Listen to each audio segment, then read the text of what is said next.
Cuando hablamos de materiales, normalmente uno piensa en obtener algún material que nos lleve a una funcionalidad, a una propiedad específica, a una utilidad.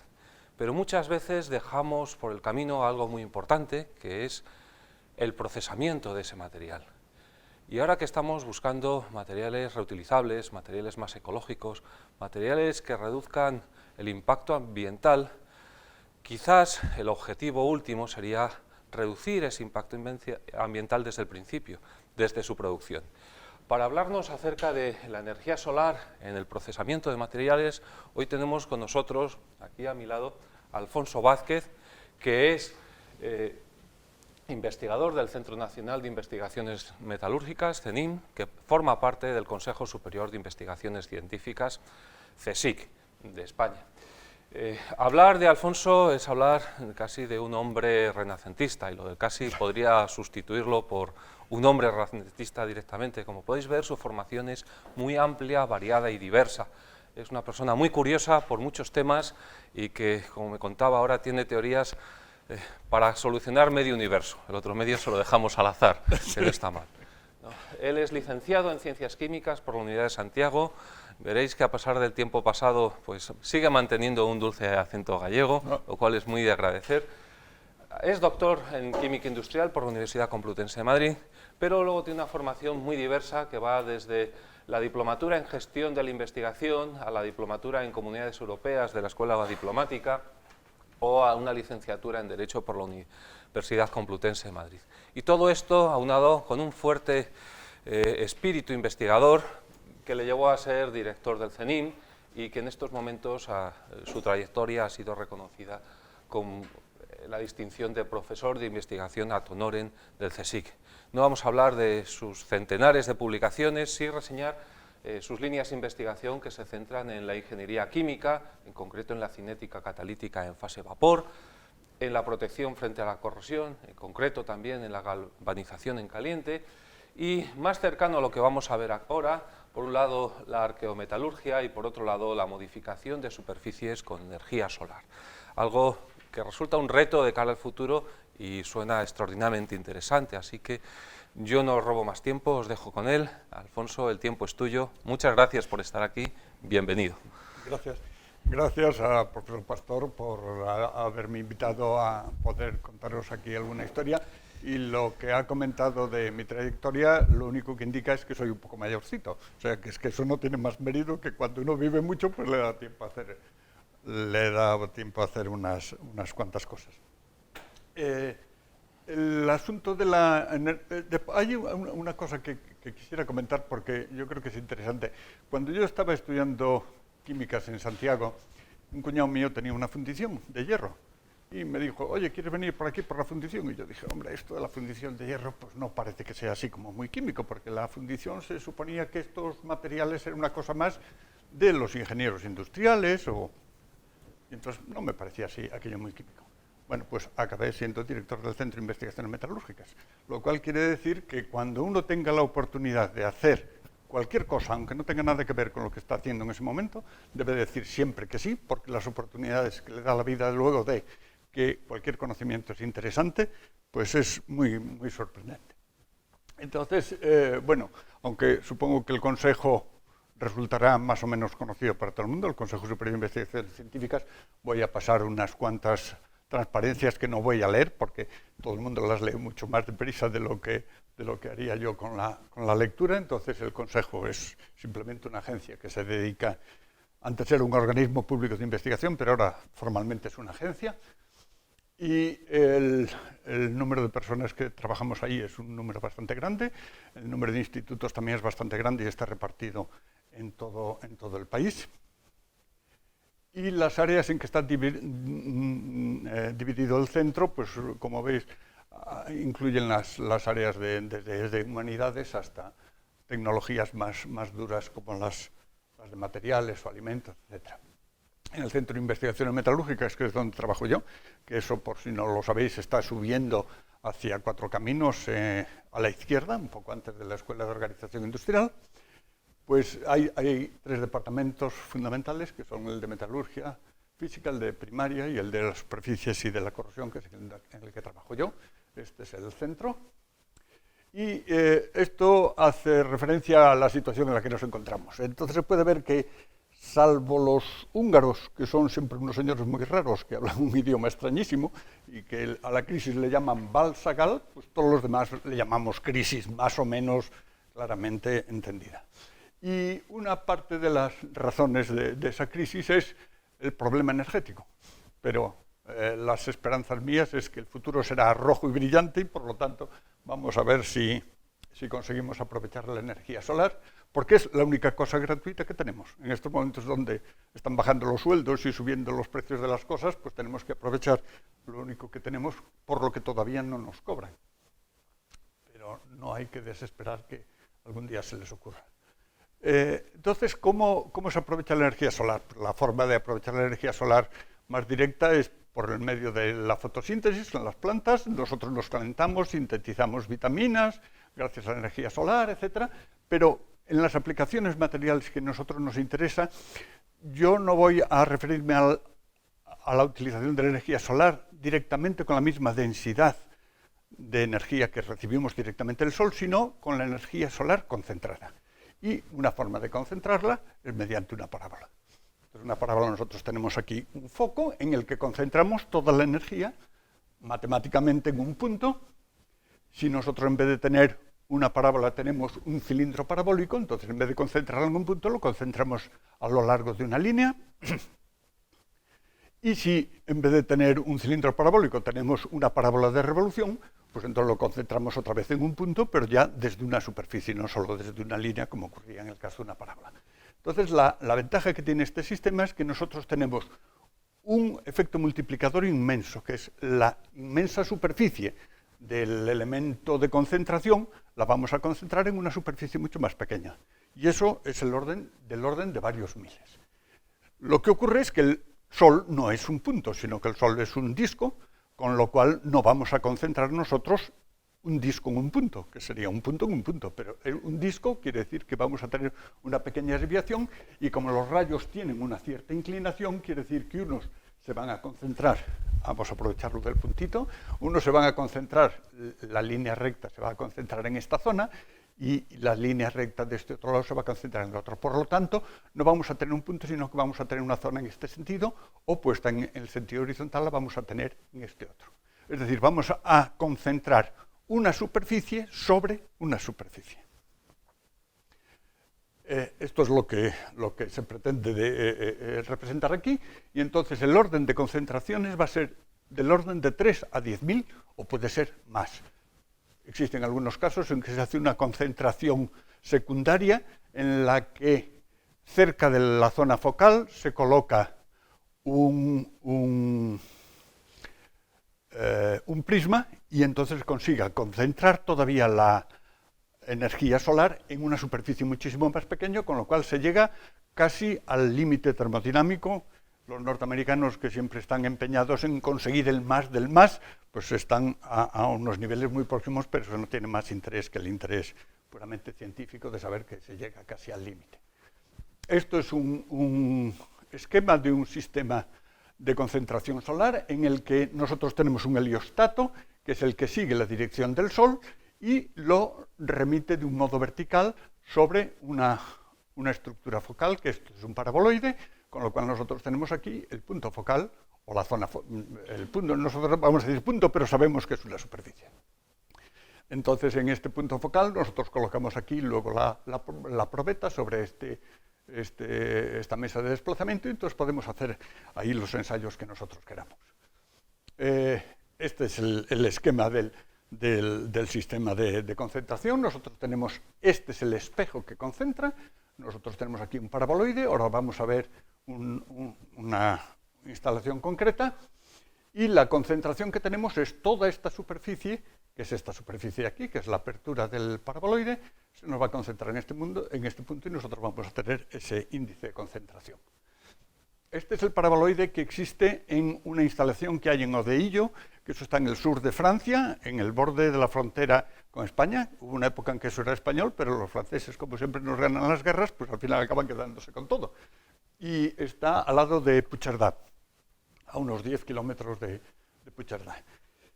Y se puede ver aquí en el primer término el espejo, que es el que sigue el sol, no se ve se ve por la parte de abajo el espejo, y después aquí en la parte de abajo de este balcón, que se puede abrir el suelo, es donde tenemos colocados los elementos de concentración. El elemento de concentración es este paraboloide que se ve aquí. Hay 4 unidades, esta es la parte posterior, aquí hay otra, y después aquí en primera línea existe otro paraboloide igual a este, que es el que está calentando esta zona de aquí. Es decir, este paraboloide es el que está en la segunda estación y el que está aquí es el paraboloide que está en primer término y que no se ve. Se puede ver que la temperatura que se alcanza es una temperatura muy alta por el color blanco que tenemos, aunque esto es una fotografía sacada con filtro, y se puede ver cómo aquí tenemos una mesa que tiene un eje XY, se mueve en el plano XY y además se puede mover en el plano Z, con lo cual nosotros podemos hacer todo tipo de movimientos para hacer los ensayos que queramos.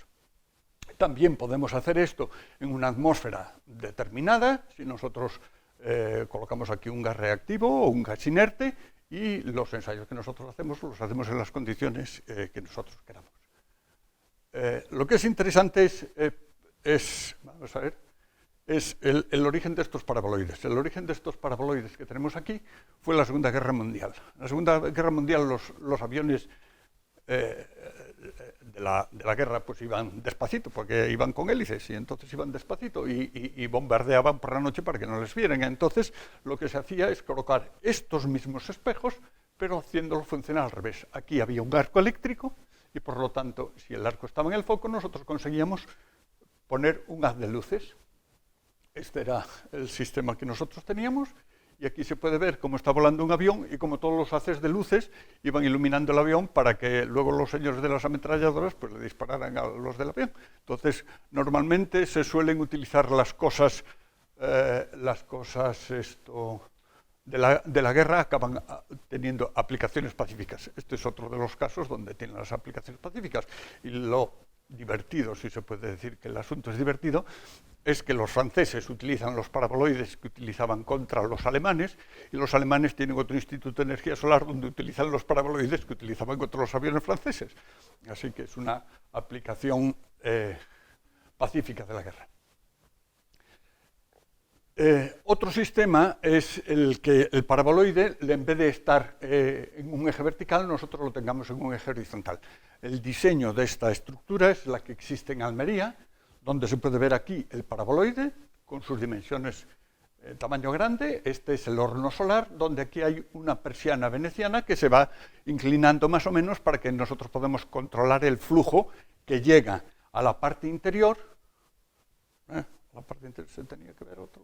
A la parte interior, donde hay aquí un espejo multifacetado. Todas estas facetas de este espejo concentran esa energía solar en este punto. Y ese punto es este que tenemos aquí, un absorbedor que está hecho,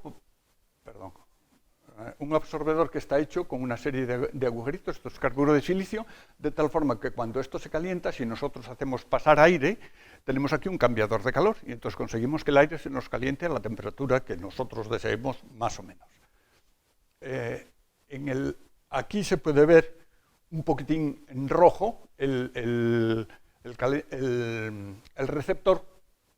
En realidad se pone casi de color blanco, pero hay que sacar la fotografía con un filtro y por eso se ve de ese color rojo, porque la temperatura que se alcanza aquí es del orden de 1100 grados. Otro diseño para aprovechar la energía solar es el que hay en Odeillo, no solo el que habíamos visto antes de eje vertical, sino el más grande que hay, que es el que se llama el horno solar, en el que nosotros tenemos en una ladera una serie de espejos, que son estos que están aquí indicados, de tal forma que la energía sigue en el sol y lo dirigen contra un edificio, que toda la pared del edificio es un espejo multifacetado, tiene 2200 espejos, como veremos luego. Y esos espejos, un poco como en el caso de Almería, se concentran en un punto, que no es un punto, que es una zona, como veremos, pero ahora vamos a ver cuáles son las dimensiones que tiene este horno. Entonces aquí se ve la ladera que veíamos antes, donde están aquí todos los espejos.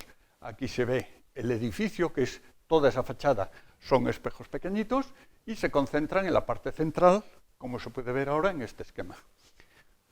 Se trata de un edificio que tiene 7 pisos, y cada uno de esos pisos son pisos altos, no son pisos como este, sino que son pisos que tienen pues medio metro más de altura, con lo cual las dimensiones son verdaderamente grandes. Aquí, aparte que esto se ve que es un edificio grande, pues se ve el tamaño de las personas. Y el punto donde se concentra es en este, que es un edificio que tiene 3 pisos, 4 pisos. Entonces podemos ver desde el edificio cómo tenemos la parte de la colina donde están los espejos y cómo esos espejos se concentran en el edificio que veíamos antes de los 4 pisos, en esta parte central. En vez de tener las persianas venecianas como teníamos en el caso de Almería, aquí lo que tenemos son unas persianas horizontales, pero bueno, el esquema es el mismo. En este caso se abre o se cierra, no tiene la posibilidad de cambiar el ángulo para atenuar la intensidad. Aquí podemos ver cuál es el tamaño al que se reduce el sol. Entonces, el tamaño al que se reduce el sol es este, pero la superficie de apertura es la superficie de todo el edificio. Con lo cual, todos los metros cuadrados del edificio, toda la radiación que reciben todos esos metros cuadrados del edificio, los metemos en una superficie que tiene aproximadamente unos 20 centímetros de diámetro, aproximadamente una cuarta. Entonces, la concentración que se consigue aquí es inmensa y la temperatura que se alcanza es superior a los 3000 grados, con lo cual nosotros ahí fundimos todas las cerámicas que coloquemos. El inconveniente que tiene este esquema es que nosotros lo podemos trabajar en el plano vertical. Entonces, si trabajamos en el plano vertical, evidentemente no podemos llegar nunca a la fusión, porque si funde, pues las cosas pues gotean y naturalmente, pues salvo que nosotros queramos recoger las cosas abajo, pues tenemos un problema de no poder tratar los materiales, con lo cual aquí tendríamos que tratar los materiales sólidos. En Almería, en la instalación que teníamos en Almería, también pasaba lo mismo, pero allí se ha resuelto colocando un segundo espejo a 45 grados y entonces estos rayos que llegaban a este punto, con una nueva reflexión, entonces tenemos una triple reflexión, entonces estamos trabajando en una superficie que está mirando hacia arriba, con lo cual nosotros podemos trabajar ya produciendo fusiones en la superficie de las piezas. Lo cual es interesante para muchas aplicaciones, como veremos luego. Otro sistema de concentración consiste en que nosotros coloquemos toda una serie de heliostatos, pero no como estaban en el caso de Odeillo, que estaban en la ladera de una montaña, sino que en Almería los tienen en una superficie horizontal, en el desierto de Tabernas. Entonces, cada uno de estos heliostatos, que tienen de 60 a 100 o a 140 metros cuadrados de superficie, porque el tamaño de los heliostatos ha ido aumentando, se concentran los rayos reflejados en un punto, y entonces se superponen todos los puntos de cada uno de estos espejos, con lo cual ahí tenemos una vista desde la parte posterior. Todos esos espejos en realidad vienen a ser como un paraboloide que nosotros hubiéramos abatido sobre el suelo, donde están cada uno de estos elementos, que el único problema que tienen es que cada uno de ellos pues, puede tapar al otro, entonces hay que dejar un cierto espacio entre ellos para que no se intercepten los rayos reflejados. Entonces esos rayos reflejados vienen todos a esta zona y nosotros tenemos aquí una visión de 2 instalaciones que hay grandes en Almería. Una es la primera, que es esta torre pequeñita, en la que yo dirigí la tesis de una chica, bueno, una profesora que ahora es profesora de materiales en la Escuela de Ciudad Real, Gloria Rodríguez Donoso. Y esta es otra instalación mucho más grande, mucho más alta y con un campo de espejos mucho más grande. Después estos son otro tipo de aplicaciones, pero que no tienen una concentración tan alta como la que nosotros hacemos, porque esto es para producir electricidad y la electricidad no necesita unas temperaturas tan altas como cuando nosotros tenemos que tratar los materiales. Entonces, ¿qué es lo que ocurre? Nosotros superponemos todos los rayos, pero cada uno de esos rayos no es un rayo circular, porque depende del ángulo con el que nosotros tengamos colocado el espejo, con lo cual lo que tenemos son, los que están enfrente son circulares, pero según la posición los tenemos elípticos en un sentido o elípticos en el otro sentido. Total, que al final en la zona central hay la superposición de todos y en las zonas más periféricas pues hay la superposición solamente de algunos según la posición que tenga, con lo cual tenemos pues una distribución más o menos gaussiana. Entonces se puede ver aquí cómo están todos los rayos ya sobre una zona y como hay un espejo cuyos rayos están entrando hasta que se colocan en la posición. Entonces, digamos, este rayo reflejado todavía no ha llegado para colocarse en el punto adecuado, con lo cual se superpondría sobre ese. Y entonces, pues, si nosotros tenemos una fuente energética y nosotros calentamos, pues si calentamos, calentamos. La razón de que yo haya entrado a trabajar con energía solar, que eso no lo he comentado antes, pues ha sido un poco periférica. Cuando empezó a desarrollarse los equipos con láser, pues empezamos nosotros a trabajar también con láser, calentando las superficies, haciendo tratamientos térmicos, que era más o menos lo que hacía todo el mundo. Luego se empezó a hacer soldadura, etc. Entonces un día tuve la oportunidad de ir a Almería y nos enseñaron la instalación. Y dije, pero bueno, esto es lo mismo que con el láser, lo que pasa es que la luz, en vez de ser coherente, es incoherente, y en vez de concentrarla en un puntito muy pequeño, pues se concentra en una zona un poco más grande, por lo tanto se puede hacer lo mismo que lo que estamos haciendo con el láser. Hablé con un compañero que me dijo que era el jefe de tratamientos térmicos, y le dije, oye, mira, podemos hacer este tipo de trabajo, yo creo que es una cosa interesante, tú eres el experto en tratamientos, yo era mucho más joven que él, por lo tanto yo me encargo de hacer la parte experimental y podemos hacer aquí un trabajo interesante. Entonces me dijo no de la forma más delicada que alguien me ha dicho no en la vida, es, como la idea ha sido tuya, mejor llevas tú el proyecto. Bueno, pues entonces llevé yo el proyecto, luego le enseñé las probetas que estaban templadas, porque en el fondo yo creo que él no se creía que las probetas podían templar calentando con energía solar. Pero si nosotros calentamos y lo llevamos a una temperatura por encima hasta que alcanzamos el campo de la austenita, luego si lo enfriamos se templa. Es decir, el acero le trae sin cuidado como nosotros lo calentemos. Lo llevamos a una temperatura y luego lo enfriamos, pues entonces nosotros tenemos un temple. Y ese fue el trabajo de la tesis que hizo Gloria Rodríguez Donoso, el que podemos ver aquí, el corte de una probeta, donde el cambio de coloración nos indica cuál es la zona que ha sido calentada por encima de los 800 grados. Y se ve que es una zona, nosotros hemos calentado esta zona perpendicularmente a este plano, y se ve que el calentamiento es muy bueno. En las esquinas está un poquitín más profundo, porque como no hay pérdida de calor, puesto que aquí se acaba la probeta, pues entonces la cantidad de calor que queda en esta zona es un poquitín mayor, con lo cual la profundidad es más grande, es lo que se llama el efecto de borde de horno. Si nosotros vemos cuál es la dureza que tenemos en las probetas que hemos obtenido, pues podemos ver que tenemos una dureza razonablemente buena, 650 Vickers, hasta que llegamos a la zona donde tenemos un cambio completo o sea, un perfil muy abrupto, y luego tenemos aquí la dureza que tenía el material antes de que nosotros lo hubiéramos templado, con lo cual nosotros conseguimos un temple con un cambio de durezas pues muy grande. Las velocidades a las que nosotros hemos estado calentando estas probetas pues varían según la intensidad que nosotros tengamos en el sol y según que nosotros coloquemos o no algún atenuador para que la radiación llegue directamente a la probeta o la interrumpamos parcialmente. Entonces hemos conseguido en tiempos relativamente breves, 60 segundos, cuando la densidad de potencia es de 160 vatios por centímetro cuadrado, o en veintitantos segundos cuando nosotros tenemos una densidad de 260 vatios por centímetro cuadrado. Eso es aproximadamente, eso referido a metros son 2,6 kilovatios por metro cuadrado. Y la referencia de cuál es la densidad de radiación del Sol es que hay una unidad que se llama el Sol, que es 1 kilovatio por metro cuadrado. Por lo tanto, quiere decir que nosotros aquí estamos trabajando con 2,6 kilovatios por metro cuadrado, 2,6 kilovatios, 2.600 kilovatios por metro cuadrado, es decir, hemos tenido una concentración de 2.600.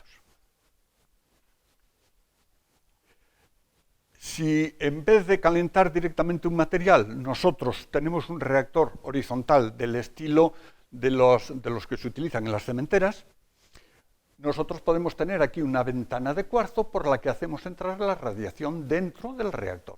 Y si el reactor tiene unas paletas colocadas a lo largo de la generatriz, como se indica aquí, si nosotros tenemos aquí un material y esto está dando vueltas, quiere decir que ese material está cayendo por la zona central y cuando cae por la zona central se nos va a calentar por la radiación que nosotros tenemos dentro.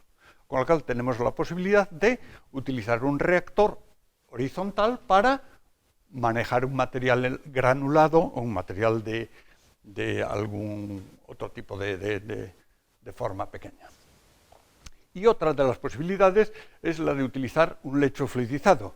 Yo no sé si estáis muy familiarizados con los lechos fluidizados, pero si no lo estáis, vamos a explicarlo ahora rápidamente. Un lecho fijo es un lecho donde nosotros tenemos una serie de partículas y nosotros hacemos pasar un fluido por el hueco que hay entre las partículas.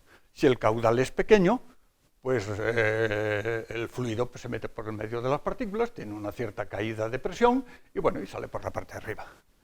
Si nosotros metemos un caudal muy rápido, entonces conseguimos arrastrar todas las partículas y entonces lo que tendríamos sería un transporte neumático.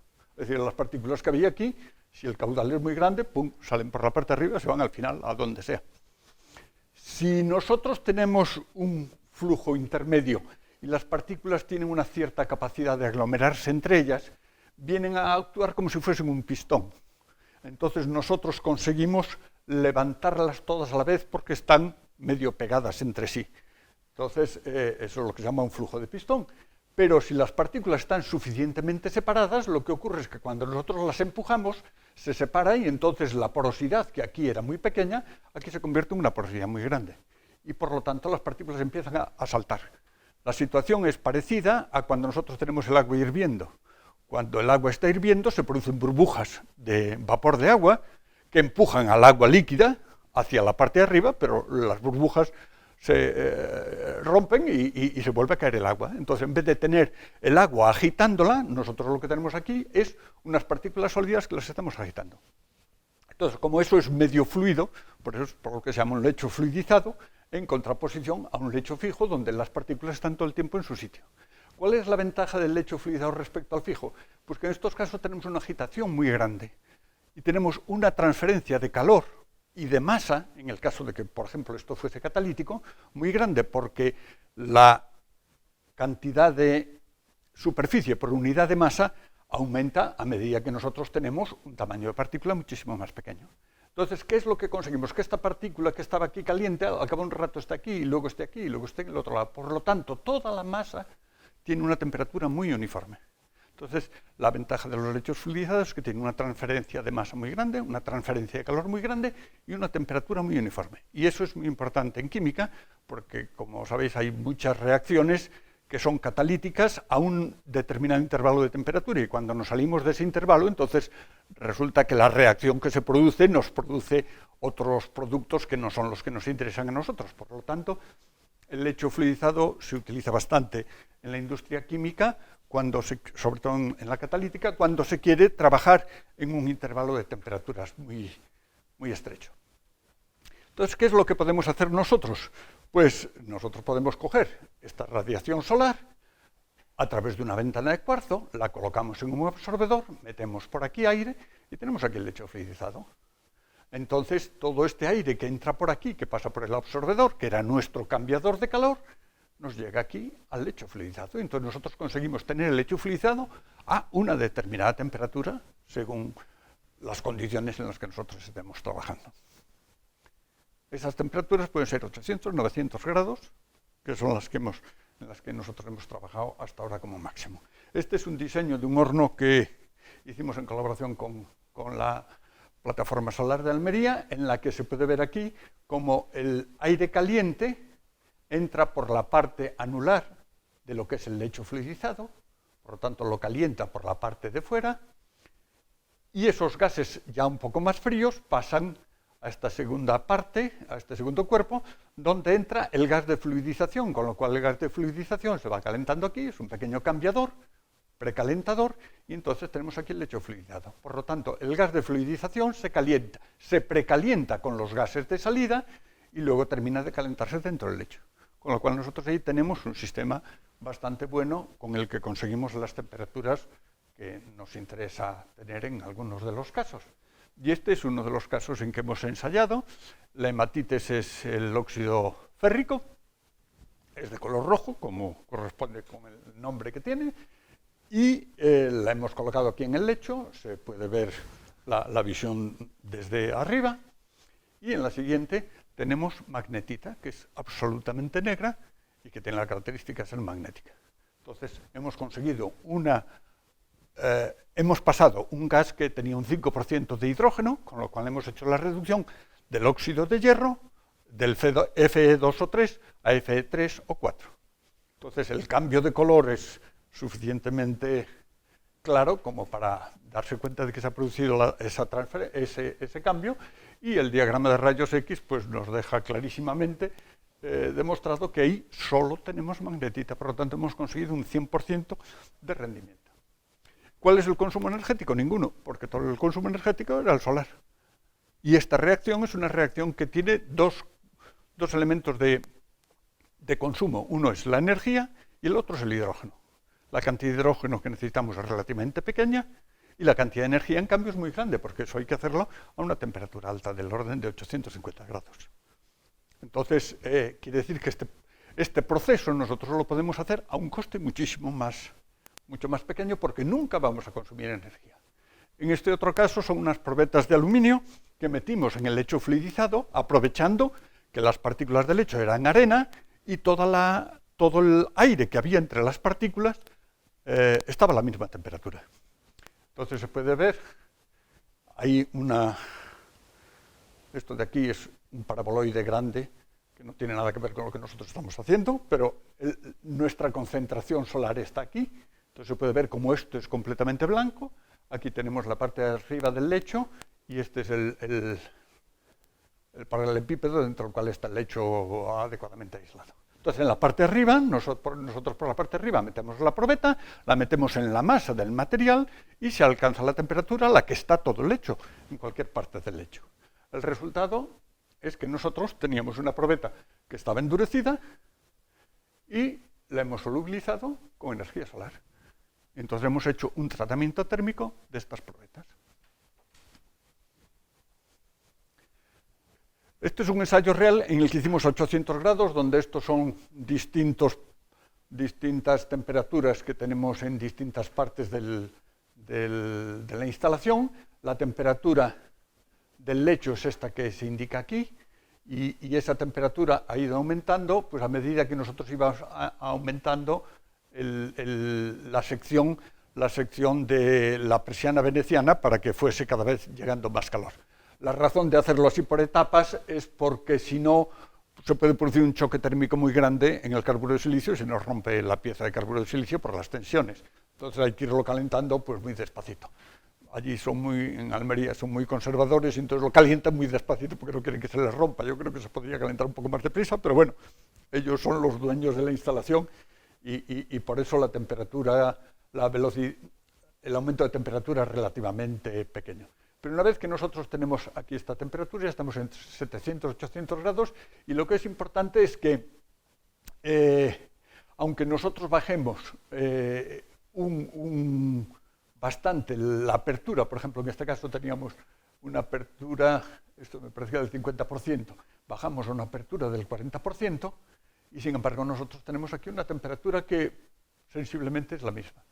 Después, en algunos casos, ha habido una nube que pasa por delante del Sol, aunque sean días soleados, pues a veces pasa alguna nube pequeñita, con lo cual la insolación baja notablemente, y sin embargo, como nosotros tenemos la masa de partículas, esa masa de partículas actúa como de compensación, como de inercia térmica, y las partículas que siguen calientes, porque estaban calientes, aunque dejen de calentarse durante un ratito, la oscilación de temperatura es muy pequeña.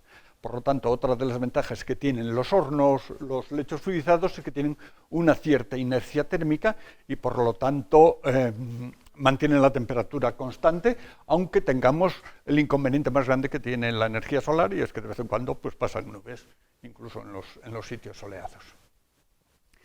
¿Qué podemos hacer nosotros? Pues ya lo habíamos visto en una de las transparencias anteriores. Nosotros podemos trabajar en un reactor, que sea un reactor cilíndrico, donde tengamos acceso o salida de gases, o un reactor hemisférico, donde tengamos entradas o salidas de gases. Por lo tanto, podemos trabajar en las atmósferas que a nosotros nos interese, de una composición determinada, bien reactiva, bien no reactiva o inerte.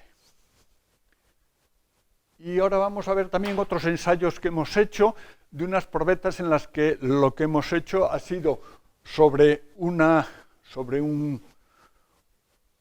probeta en la que habíamos hecho un rebaje, hemos puesto aquí polvo de acero inoxidable y luego hemos hecho pasar la radiación solar encima.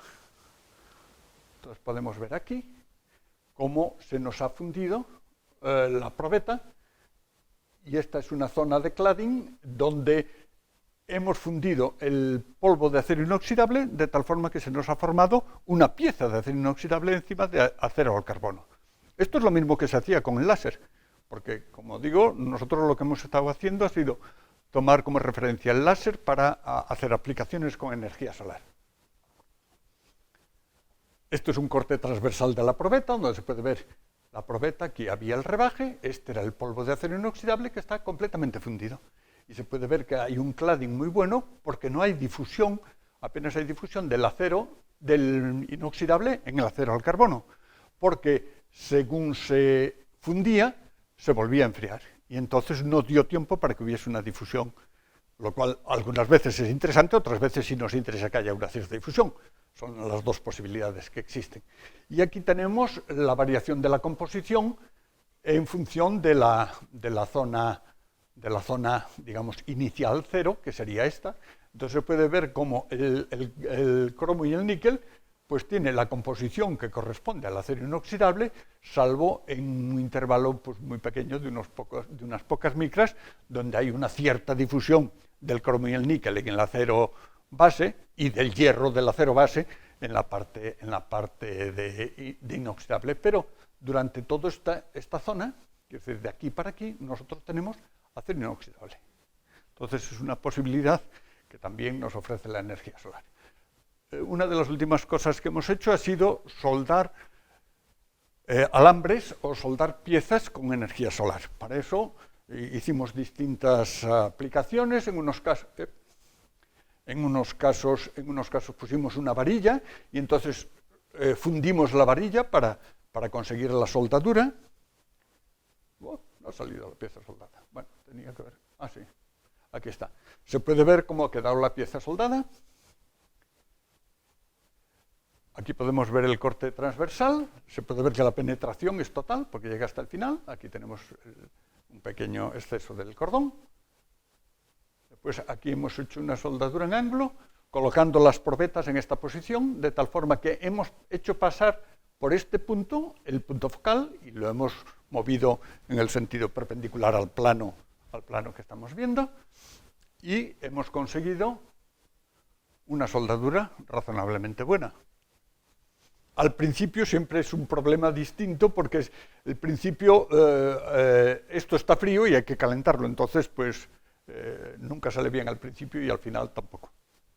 En un caso porque está demasiado frío al principio, en otro caso al final porque está demasiado caliente, con lo cual lo que hay que hacer es jugar con las velocidades para conseguir que eso funda y la soldadura sea correcta. Entonces podemos ver aquí cómo también la penetración ha sido una penetración completa y tenemos una soldadura muy buena. Y después en este otro caso lo que hicimos fue intentar hacer una soldadura en T. Entonces colocamos la pieza en la zona focal de tal forma que si este es el paraboloide, esta mitad del paraboloide calentaba esta parte de aquí y la otra mitad del paraboloide calentaba esta otra parte de aquí.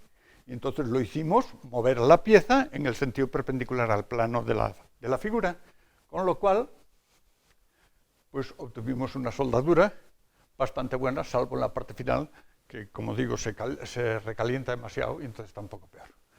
Pero en este otro caso de otra pieza soldada en ángulo, pues también vemos que la soldadura ha sido una soldadura pues también buena.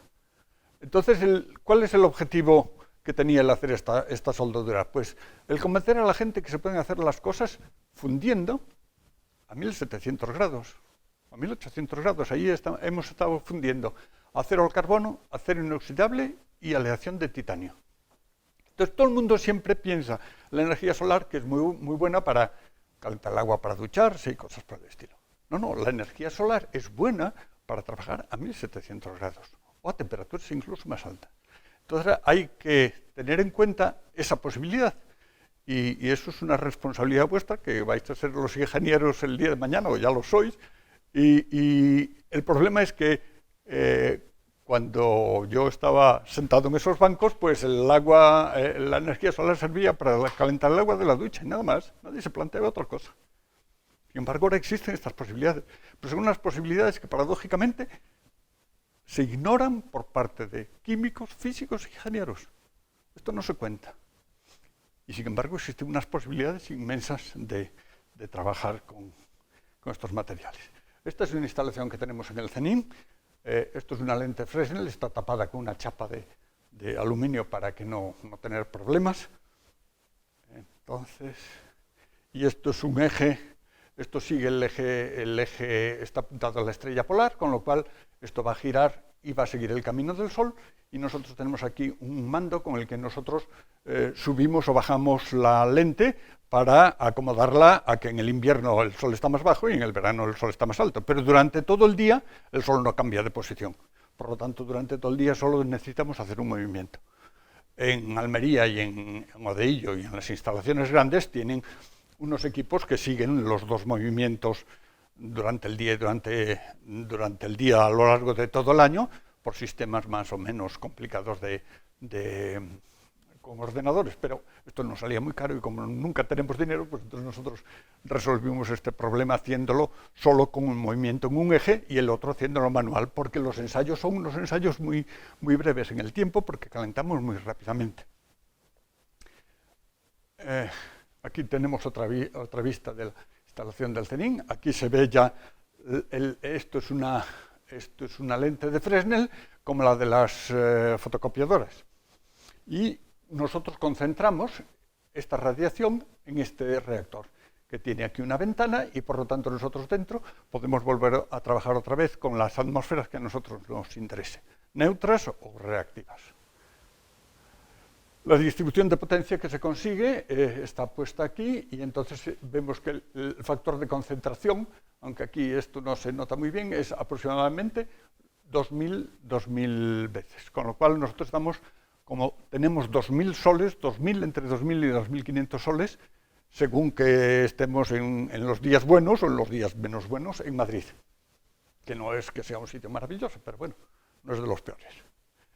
Esta es otra instalación que es similar a la nuestra, que convencimos a los del Instituto Superior Técnico de Lisboa para que la montaran. Entonces se puede ver aquí también su lente de Fresnel. El montaje que tienen es un poco distinto y este es el punto focal.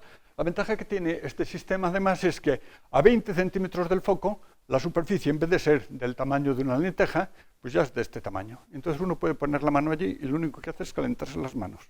Con lo cual el riesgo de tener un accidente por quemarse, pues hay que meter la mano en el foco. Bueno, si la sacamos un poquitito del foco ya no existe ningún riesgo.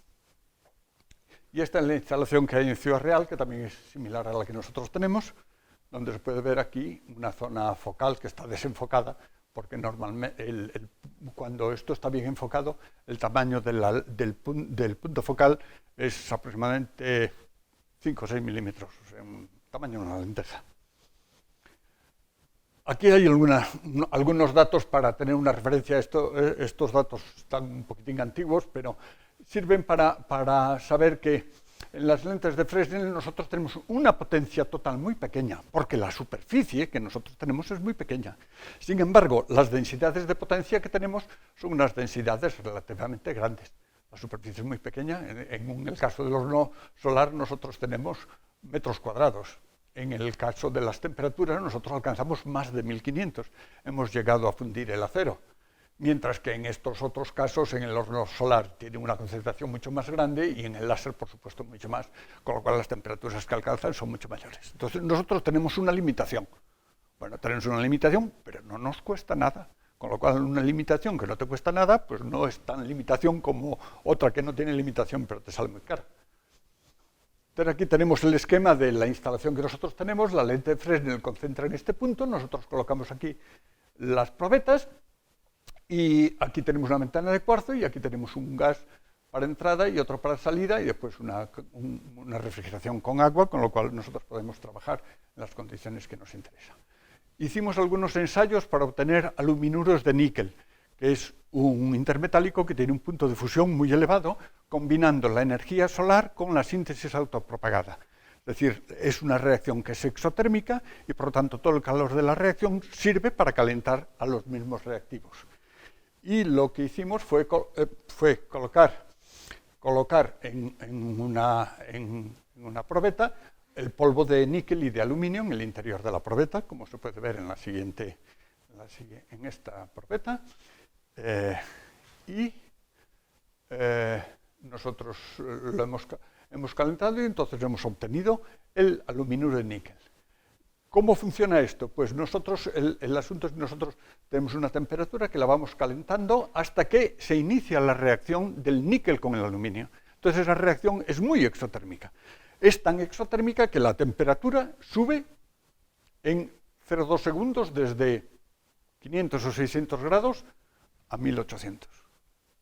Entonces, es otra forma de ahorrar energía, nosotros utilizamos energía solar para calentar aquí, con lo cual no nos cuesta nada, y luego utilizamos energía química de la energía de la propia reacción cuando es exotérmica. Naturalmente, una vez que se alcanza esta temperatura, pues esto ya empieza a enfriarse y tenemos el enfriamiento normal. Entonces aquí hay unas pequeñas ecuaciones donde, bueno, pues el calor de la energía solar más la reacción del aluminio sirve para calentar el aluminio, la masa de aluminio por el calor específico, por la diferencia de temperatura, etc. Bueno, son unas ecuaciones de calor es igual a m por c sub p por delta t, lo cual no tiene más importancia. Entonces aquí ocurría una cosa, y es que, vamos a ver esto, antes primero. Cuando nosotros empezamos a calentar en la parte central, entonces claro, calentamos aquí y el calor se difunde radialmente. Entonces, los colores que están aquí indicados esta es la temperatura más alta, esta es un poco más pequeña, esta es un poco más pequeña, esta todavía no se ha calentado. Entonces, vemos cómo se está produciendo esta transferencia de calor. Pero llega un momento en que ya el calor empieza a generarse en la masa, porque empieza a reaccionar, porque alcanza la temperatura de reacción. Y entonces, el calor es tan rápido, el aumento de temperatura es tan rápido que se produce la fusión de la pieza, del aluminio y del níquel. Entonces, una vez que se ha fundido, pues luego se acabó, digamos, la fuente energética, que era la fuente de la reacción, y entonces eso empieza a enfriarse desde fuera para adentro. Entonces tenemos ya aquí que solidifica, lo que había fundido solidifica, y luego al final se enfría, y bueno, hasta que se enfría del todo. Entonces, lo curioso, o lo interesante, es que si nosotros tenemos aquí una superficie circular, aquí lo que ocurre es el mismo efecto que si nosotros dejamos caer una piedra en medio de un estanque. Nosotros ya tenemos una onda que se va a las paredes y una onda que vuelve después de las paredes. Y la famosa fotografía esa donde hay una gotita de leche saltando de la superficie del agua, de la superficie de la leche, pues es lo mismo que se ha producido aquí, donde no llegamos a tener la gotita, pero sí vemos como el rebote de la ola de lo que se había fundido nos hace saltar eso para arriba. Esto es una curiosidad física, simplemente. Bueno, la calidad que tenemos del níquel-aluminio es 100% aluminuro de níquel. Entonces nosotros hemos colocado una cantidad de aluminio y níquel equiatómica. Y al final, ¿qué es lo que hemos obtenido? Solo níquel-aluminio. Entonces tenemos una calidad 100% con un consumo energético 0% y con el único coste de comprar el aluminio y comprar el níquel. Entonces, bueno, aquí se puede ver que como la temperatura a la que funde se alcanza muy rápidamente y se enfría muy rápidamente, las partículas tenían aire en el medio de las partículas, evidentemente, y no todo ese aire le da tiempo para salir. Entonces el resultado es que nosotros al final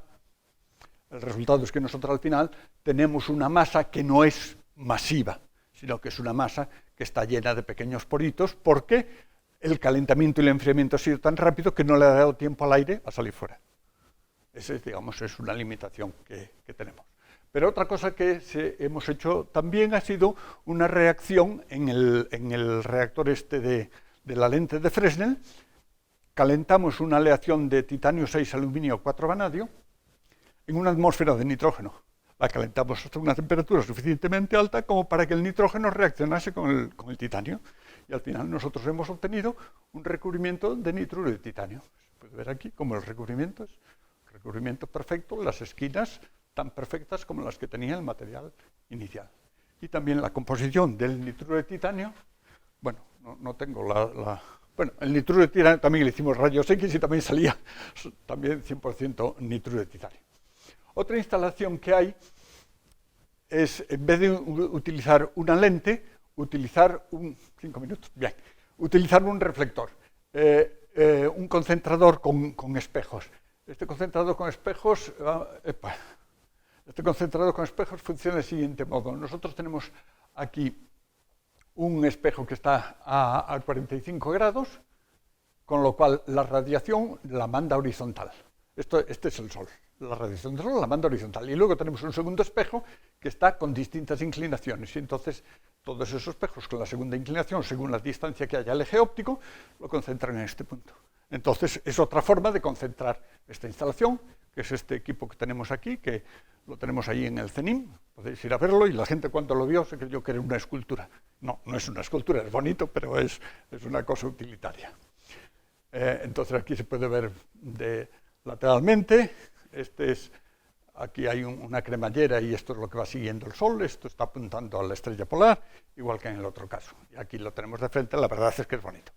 O sea que se puede confundir con una escultura. Y ahora un pequeño recuerdo histórico.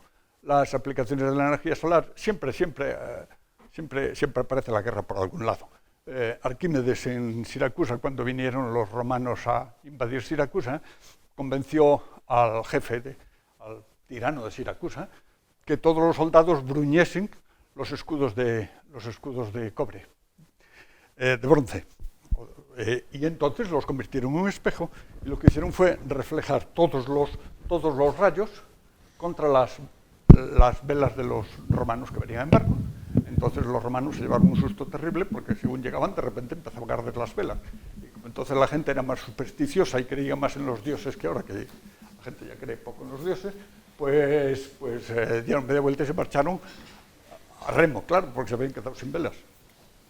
Entonces, esto, pues, naturalmente en Hollywood pues, hicieron una película con eso, donde trabajaba una película de los años 40 o una cosa así, donde está el sitio de Siracusa. Pero estas aplicaciones de la energía solar no empiezan ahora. Bueno, no empiezan ahora, empezaron en la época de Arquímedes, pero en el siglo XVIII me parece que es Buffon, que era un naturalista. Además de ser un naturalista, en aquella época los científicos servían para todo, o bueno, sabían de todo. Y entonces montó una instalación donde tenía una serie de espejitos en los que equivalía a un concentrador que lo concentraba en un punto y conseguía unas intensidades grandes. Después, a principios del siglo pasado, tenemos un colector cilindro parabólico, como los que hay ahora en Almería y en muchos sitios en España, donde se concentra en una zona. Bueno, pues esto se hizo a principios del siglo pasado en Egipto para calentar agua, y con el agua que se producía caliente, entonces generar vapor y tener electricidad. O sea que llevamos 100 años fabricando electricidad más o menos rentable. Hubo otro señor que se llamaba Eneas, que también se hizo un montaje solar, donde a partir de aquí calentaba aquí el agua y entonces con eso volvió otra vez a producir electricidad. Hubo un portugués que fue el padre Himalaya, que se montó una instalación absolutamente descomunal. Aquí se ve el tamaño de este señor, donde también volvía a concentrar lo mismo. Eso lo hizo en una de las exposiciones que hubo en San Luis. En Francia hubo un señor que se llamaba Mouchot, que hizo este concentrador, que esto era cónico, con lo cual en vez de concentrar en un punto, concentraba a lo largo de un eje. Pero también conseguía una temperatura muy elevada, y esto fue a finales del siglo XIX. Y otro señor que se llamaba Eneas, que también consiguió calentar el agua a 6.400 litros por minuto de agua caliente. Y pues tenemos a Lavoisier, que en el siglo XVIII, a finales del siglo XVIII, pues consiguió fundir el platino, que son 2000 grados o una cosa así, con un par de lentes, o sea, como un microscopio, pero en concentración de energía solar.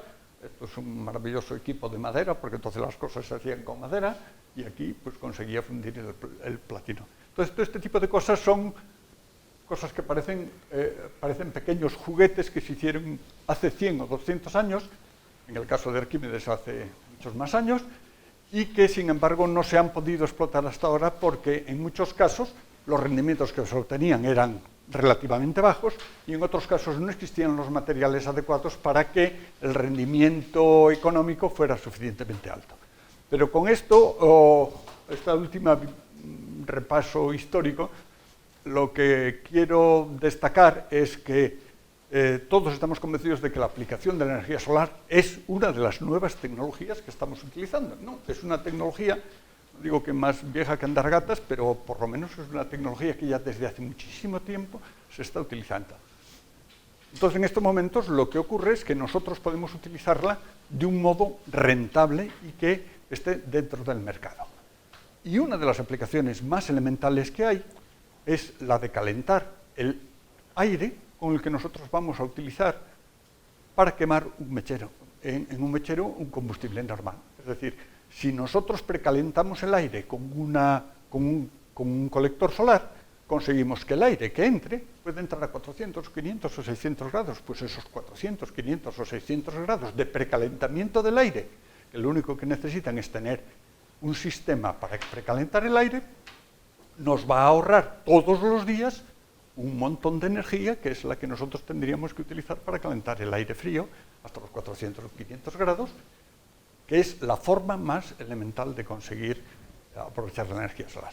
El problema es que los industriales españoles no son excesivamente dados a las novedades, y entonces cuando uno les propone este tipo de cosas, a pesar de que les enseñe estos resultados, se creen que esos resultados, por supuesto, son ciertos, que no les engañamos, que hemos templado, que hemos obtenido intermetálicos, que hemos soldado, que hemos hecho todas esas cosas, pero nadie se atreve. Y yo creo que es que en el fondo es que les da vergüenza la energía solar, porque como se sigue asociando la energía solar con calentar el agua para la ducha, pues un industrial que trabaja con el acero no puede decir a sus clientes que está calentando el acero con energía solar, porque si no los clientes pueden faltarle al respeto. Y entonces yo estoy convencido de que en el fondo no es un problema de falta de iniciativa, sino un problema de que tenemos unos industriales que tienen mucha vergüenza.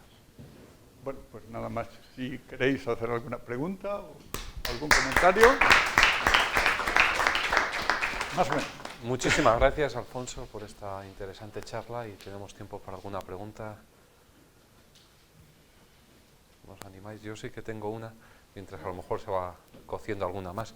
Y es, todo esto para el procesamiento de materiales se ha trabajado en el aire, pero ¿hay algún intento de trabajar en atmósfera inerte en el procesamiento de materiales?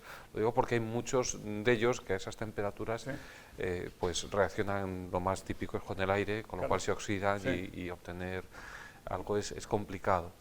Hicimos uno con nitrógeno, lo que pasa es que ahí el nitrógeno era reactivo porque fue para obtener el nitruro de titanio, pero si se hubiese hecho en una atmósfera no reactiva, pues el sistema sería el mismo. Entonces, en el caso, por ejemplo, del temple con aire, del temple del acero, que lo hemos metido lo hemos hecho en aire, porque como se calienta muy rápidamente, el tiempo de oxidación va a ser mínimo, porque si calentamos 30 segundos, que es lo que necesitamos para que la superficie se nos ponga a 800 o 850, 900 grados, pues 30 segundos la oxidación que va a tener va a ser mínima. Pero en el caso de que hubiese necesidad de que fuese un tiempo largo, se podría hacer calentando con argón, en atmósfera de argón, o calentando en atmósfera de helio, o calentando en atmósfera de nitrógeno si no es reactivo. O sea que, en principio, existen todas las posibilidades. O sea que, en realidad, lo que hay que tener en cuenta es que nosotros aquí lo que estamos hablando es de un sistema de calentamiento. Entonces, el sistema de calentamiento sirve para un calentamiento directo del sólido O puedes ir para un calentamiento indirecto a través de un gas, que es lo más cómodo. Entonces, una vez que nosotros tenemos esa energía, la podemos utilizar en cualquier tipo de reactor que nosotros queramos. Con lo cual, digamos, la utilidad es absolutamente universal para cualquier tipo de aplicación. Muy bien. ¿Hay alguna otra cuestión? ¿No? De nuevo, darte las muchas gracias gracias. y muchas